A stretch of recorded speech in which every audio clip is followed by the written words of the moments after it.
जय श्री जगन्नाथ। शुभ संध्या। गोटे कथा आपण माने मन रखि थांतु।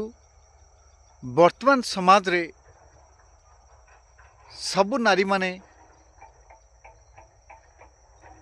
किए को प्रकार रूप थांती प्रकृति रे तांकु चिन्हिबा बहुत कष्ट होता है।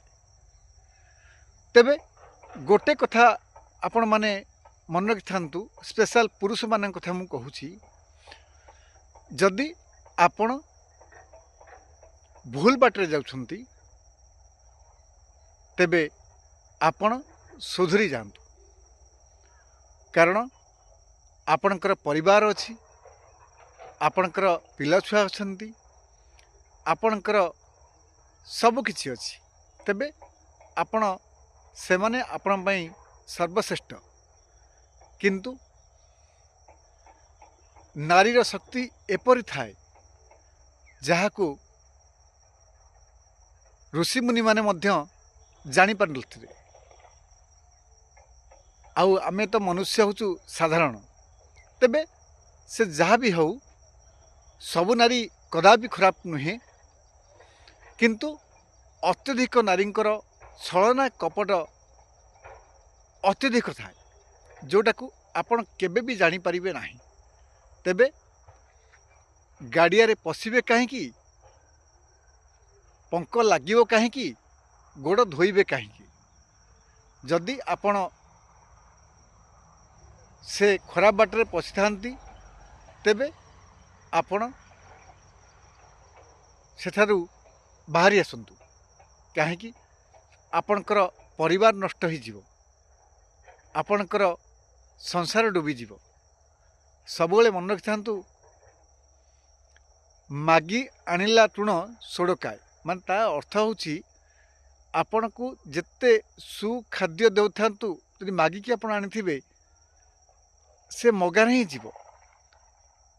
आपण घर रोषेई जहाँ भी होता सी आपण को संतुष्टि दबाटा सुनिश्चित। तेबे सभा शेष में गोटे कथा कहूची,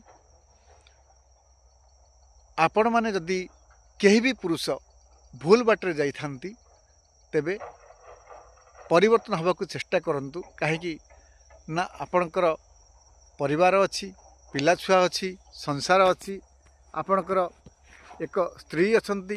तेबे जदि आपण तांको मान ठारू भूल काम करिवे ना, धर्म आगे द्रोही होइजिबे। किंतु किछि नारी थांती, से माने बहुत सांघातिक नारी, बहुरूपी नारी।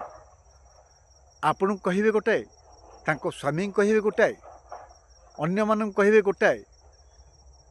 तेबे सेमान ठारू जदि देखुचंती तांको गतिविधि आपण मार्क कले, आपण को अनकंफर्टेबल लागुची, विश्वास लागू नहीं, तेबे निश्चित रूपे दूरी जातु।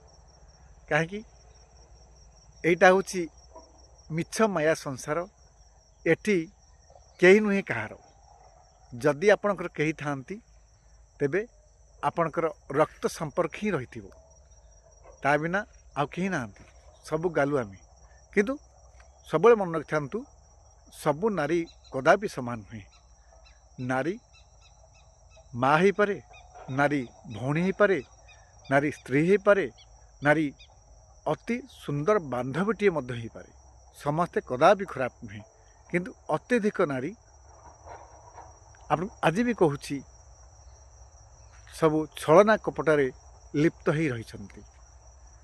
हेतिपाई आपण माने जहाँ भी करुछंती देखि चाहि आपणक परिवार को देखंतु, आपणक आत्मीय स्वजन को देखंतु।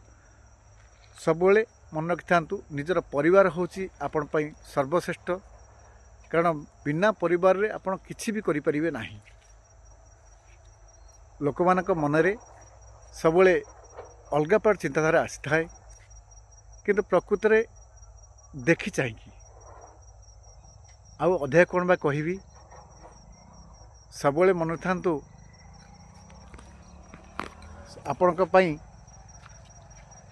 कंपलसरी सब्जेक्ट होची आपणकर स्त्री, आपणकर परिवार, आपणक बापा माँ। आउ सबुले मन रखिथांतु, अति आत्मीयता संपर्क जी ही थांतु, तांको केबेले भी आपण धोखा देबेनी।